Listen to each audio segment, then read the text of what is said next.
Welcome everybody. I'm going to report on work in progress, and to give you a little bit background, this work was inspired by a couple of European projects we were dealing with, which actually play with cloud-based database systems. So which one should you use, a small ARM-based cluster or a machine which has about 20 terabytes of RAM? Or the other one actually is, let's build a European system with 100,000 ARM processors. Now, rather than spending my time on actually scaling out MongoDB to 100,000 processors, I thought there's another angle which can be used for this kind of platform. That's testing. Because if it's so abundance of actually hardware, why not use it for testing out database systems? And that's what actually this talk is about. So the setting is very simple. So we have a number of database systems. There can be two quote competitors, or actually maybe different versions of the same system which are being planned for release, or there may be things which actually are used very widely as an embedded system. Now, the traditional way of doing benchmarking, who has the biggest, who has the fastest actually system, but that's not what I'm interested in. I would be interested in which system actually is relatively performing better actually against another or against your own version. So how can we expose where a system actually breaks down? And that's what I'm after. So of course you can start out with TPCH, and we have here nice 22 queries as a starting point, but of course we all know that this is not going to give you the answer to where your system is really behaving poorly. Because in the end, TPCH is nothing more than about 22 points in a very large search space. Even if we assume that we have fixed the database scheme, if we have fixed the data, there are only 22 queries to consider. And that's not representative actually for state of actually your application environment, as was nicely demonstrated in the first actually talk this morning. Because there might be a query which is slightly different from one of these points, but it might actually highlight where actually a system is falling down on a flat face. So what actually is going on there? Or there might be a query where we know actually that one system will definitely outperform the other. In this case, I know that if I have a very long join chain where you need to do join path optimization, well, that's not the strongest points of MongoDB. So in that line, actually, Postgres might be doing better. Perhaps not in absolute terms, but at least in relative terms. So it might be interesting to know what is that query. Or, rolling forward the database system, you are extremely keen to avoid that you have some performance loss. So what queries actually are going to fill, because you don't want having somebody out there using the system yelling one day after actually release the system, oh shit, my application now running actually really slow. And we have seen it happening. And often it's the case that there is some mistake in parameter setting. And then you have to fix it the whole time.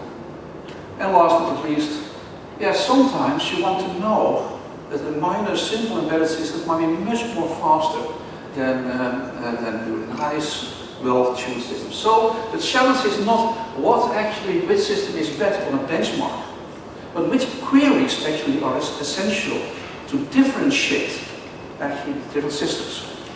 And that's where this project comes in. So it's called SQL Scalpel, and the target is to find actually discriminative queries. And we take, for the time being, a few assumptions. So we assume that the schema is known, the database is out there, and we also assume there are at least some business-inspired queries to start with. Because it's no sense to take an arbitrary database and generate random queries and take some conclusions. The second point which I take into this project is I assume I don't have full control myself of the DB mess itself. Well, why not? If you're doing performance benchmark for a customer, you may probably not get access to the production data. Well, actually, you would still be able to help him to find actually performance bottlenecks. So let's going back to TPCH, and let's assume that this is our starting world. So we have at least 22 business-inspired queries. Now, if we take out one simple one, query 6, it's this simple, straightforward query, and most actually performance evaluation use this query and query 1 as a starting point. But this is just one point, and I can of course change this query into this one, just drop a few predicates. Or actually take another one, or take another one, or take another one. Actually what I can use this query as a kind of a skeleton, and actually removing actually components, and thereby create a space of similar queries in that world. The way you, of course, you can break this query, there are many opportunities to do that, but I have for the moment quarter here as the units we are using it. Because what we're doing is that we take such a query and compile it back into a grammar. So we have a full SQL actually parser which takes a SQL query and generates a kind of a grammar which you'll see here on the right. And the way, of course, you do that reverse engineering of actually the query to the grammar, there are of course a lot of heuristics you can plug in. For the time being, so we're only looking at these very coarse-grained actually textual snippets, but you can imagine that you can even go down to the individual operators if you would like. The point is that I can take the query, generate a grammar, and then I'm in the stage where I have actually a language of more or less similar queries. Well, with the grammar, then I can start, of course, using the grammar to generate all the alternative queries. Now, to make my life a little bit easier, I actually have here the canonical queries which are derived from that grammar by just ignoring actually all the lexical tokens which are in here explicitly expressed. There's here another decision taken in this talk at this stage is that I assume that every literal snippet is only used once. So that actually controls actually the amount of expansions you can have. So what we have a grammar, and we have canonical queries, and now we can actually generate and look at all the possible queries. So if you play this game on TBCH, then by reverse engineering is where we have this kind of structure. Query 6 is easy. It only has 4 different templates and it has only 15 queries to consider. So that's easy to explore. Query 1, also still possible. Only 40 different templates, 10,000.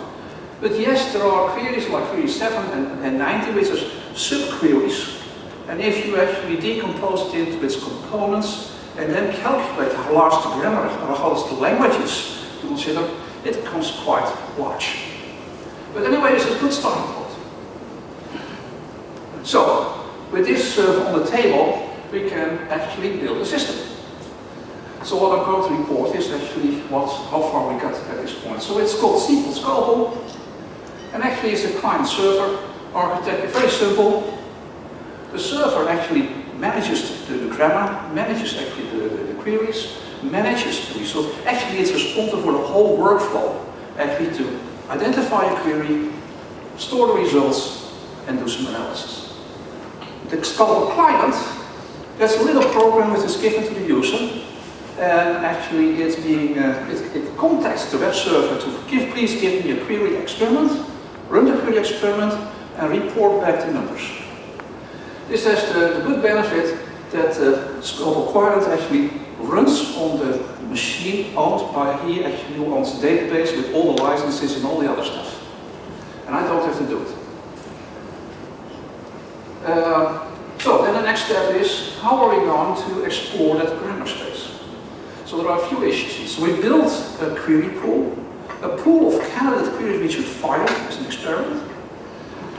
So one question is how to maintain that query. Now let's first start with throwing in the original query, the baseline. And the next strategy is, of course, we have a number of templates. So one strategy could be just pick a random template and pick random tokens to fill in the templates to have a complete query. That's one option. An alternative is that you have already a query in your pool executed, but you identify a term and say, well, let's pick out that term and throw in another one to see what is the effect. You can take a query and expand it. So take a small sentence, make it a larger sentence, or the other way around, take a very complex query and trim it down. For example, one of the driving examples was a single query from a customer which has 2,000 lines of code, which actually contains 79 subqueries. So there you start with a very big sentence and you would like to trim it down to sub-sentences, to see what's going on. So we can maintain and manage the pool using these structures, but managing itself, of course, can be done in different ways. The more interesting one is that you say, okay, I fill the pool, run experiments, I get performance data, and now I do a simulation here to find actually how should I change this pool to find a query which exhibits extreme behavior. Or you can actually, after running a few experiments, come to the conclusions that some terms in the grammar actually are not causing any performance difference or degradation. So you might actually change the pool and bias to actually terms which might give you insight. And of course, naively do first come, first serve or something like that. So this leads actually then to a tool we're currently under development, based actually as a web service, where actually you add the queries, you generate the grammars, and you can run your experiments. And this is the kind of insight you would like, or the starting point from insight which you would like to use. So this is an example where I took scale factor 1 and it can run on my laptop, and I ran about 120 variations of query 1. Yeah? This was interesting for testing the software, but it was immediately interesting for me as a database developer, because it showed me something I didn't know before. Because if you look at this graph, there are essentially 3 layers of performance fix. Each point is one of these query variants. 3 layers of performance. The bottom line, that's easy. Those are SQL queries generated out of the grammar which are semantically incorrect. Because the tool itself does not enforce any SQL semantics. It just generate a sentence, throw it, and they come back an error. So that's easy, but it's highly relevant. The second one is this layer, of course, of pretty fast queries, and then here is another group of queries, which actually are at least 3 times, 4 times slower. And that's interesting. Now, you can inspect each of these queries for what's going on there. You see actually these choral structures which actually identify how that query was being constructed by changing a term or something else. So you can do lookups. But you can now also step to the next layer and say, okay, let's actually, this is the example of inspection. So this little dot actually was the result of removing that term and replacing it with that term into the query. That's good for analysis. Next step then, of course, is take a look at the individual terms. So I have here now 100 queries, and each query I can actually look at actually what happens if I take a query of size n and add 1 predicate. And then the question is, adding that 1 predicate, of course, leads to a different performance response.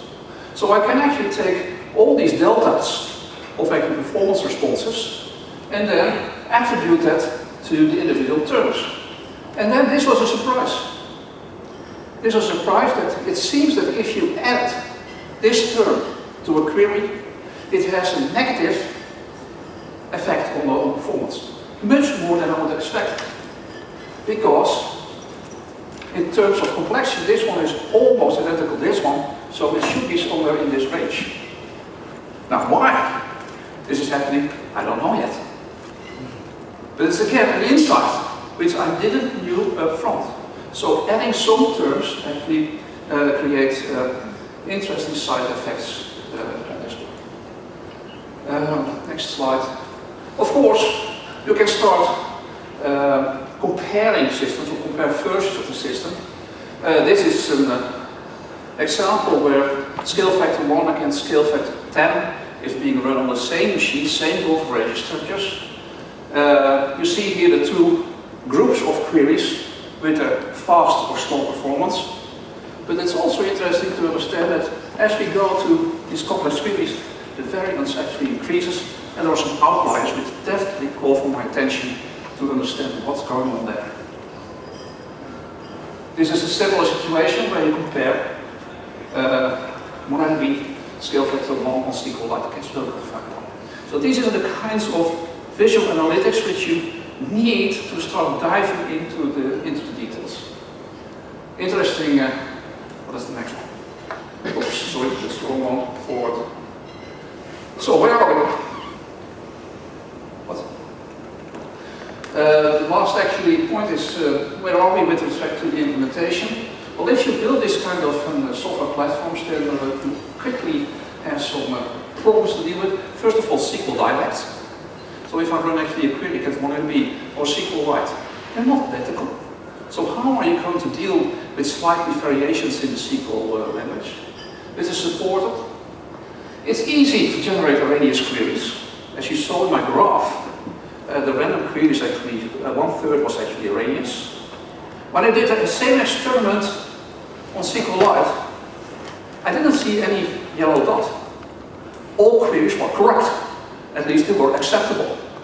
But if you then look actually, why do I have the yellow points in MongoDB and not in SQLite, then you notice that actually SQLite accepts actually queries where you have an aggregate query and you add a projection column which is not part of an aggregate function. Which by semantics of SQL is incorrect, and SQLite perfectly accepts it. You have to be careful in writing these grammars, so of course you can easily create an enormous search space to play with, but at the same time, since it's a grammar, it's also easy to trim it down actually and construct more compound lexical tokens. But you have also to be aware that some systems like MongoDB, you might easily generate a query which is a Cartesian product. And a Cartesian product in MongoDB is not the way you should do, because actually it didn't materialize. So there are a number of pitfalls you have to take into account in this process. So, the SQL protocol is open and running. It's a full stack infrastructure. We use in-house drivers from MongoDB and others. It's pretty simple. The drivers are only 2 pages of code. And the next step actually on my list is going after actually a multi-part public-private repository, so that in principle we can actually combine this at the community scale to share these kinds of experiences. And that's probably partly a technical question and mostly a legal question. So because one of my yesterday afternoon actually write-ups was writing up the structure for the documents about the legalities involved actually in publishing actually performance figures and what's the state of affairs there. With this, I will thank you, and I'm open to questions.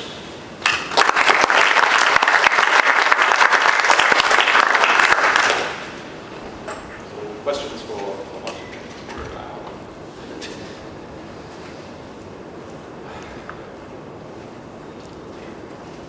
So, you have these queries that have like really large search spaces and stuff like that, and like one of the outputs of the query would be what you're looking for is the performance. So could you maybe consider like doing some parallel road learning to devise a policy for selecting a new query? Well, that's indeed one of course, the science challenges. So you have the pool, you can do simulate a really kind of structure. You could also have to look in machine learning. I don't know where it will go, but it's definitely needed to actually reduce the complexity of this search space. The point I would like to actually bring across at this is don't be afraid actually to stop at 22 query. We are in a situation that you consider much larger pools of experiments. And then of course the question is how can you control the subject? It's perfectly good for a paper on this one. What is the next query to test based on what you have done? Yeah? But that's also what it amounts to what is your objective? So is your objective to go for the outliers or not? From this one, actually, you could say TBCH query 1. Well, you actually can split it into 2 simple queries. One with one predicate on one of the columns and a complex, and that's it, that will separate the 2 systems. Okay? Thanks a lot for this wonderful walk. One question, one comment. The question is, you might want to access to your prototype, how can I access it? And evaluate, say, a Postgres-based system or Winkler, I want to evaluate it as a signature. Where can I start with the question? Question and answer is very simple. Hold your breath, but not too long. So if you have looked actually at the screenshots, yes. My planning actually is to put it out there as a community service. But before doing it, except for technical improvements, I have to be careful. I said that in such a way that actually I'm not hit by the DeWitt clause, which is out there for many years. So, but keep tuned, because yes, I think it is a perfect situation where hopefully, if we are able to find a sweet spot that we can share this kind of experiments and compare and make it available, it would be a great add to actually the community at large, and it would be a big step beyond actually the traditional let's build a simple benchmark. Yeah? The second one is a comment. Yeah. In earlier DBTest, there is another system called Test2P. Yeah. It's very similar. A lot of things can remind me in that system, but that's targeted for testing a per optimizer or per processor. Yeah. Right. So they solve some of the problems you have, but yeah. I can even go one step further. The system is test system and language oblivious. I put it in the framework of SQL, and I start out with a SQL query and derive a grammar. But you don't have to. You can immediately describe a grammar. A grammar of actually sentences or parameter configurations you hand over to your experimentation program to feed in. So you might actually do the same thing if you only want to, for example, to check out expression, you build a grammar, you have the framework right, and you generate actually variations of complex expressions to play around with. So it's SQL oblivious, and that's really what I had in mind as a general principle. But of course, I'm a database guy, so yes, let's first understand our systems better. Thanks. Yeah? Thanks again. Thank you.